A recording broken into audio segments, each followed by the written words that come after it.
The weight of the rod is going to depend upon the weight of the line that we're casting, and that is going to be determined by the size of fly that we're going to cast. So for instance, if we have a big bushy fly, okay, then you're going to want a heavier line, like a 6-weight line that has more thickness in its body to be able to turn that fly over.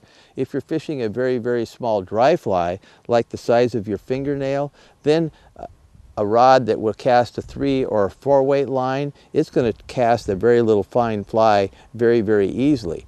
Now, to expand on that, is like a 6-weight line, which is large diameter. It will very easily cast a small fly the size of your fingernail, though the presentation or how it fishes will not be quite as nice. Okay? Whereas if you take a small diameter 3 or 4-weight line, it will not be able to push a big bushy fly through the air because there's more mass to it.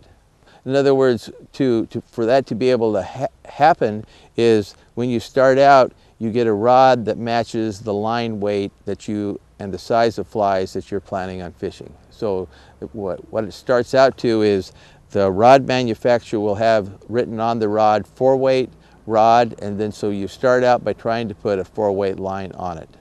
Now the next thing we want to talk about is the weight of the rod.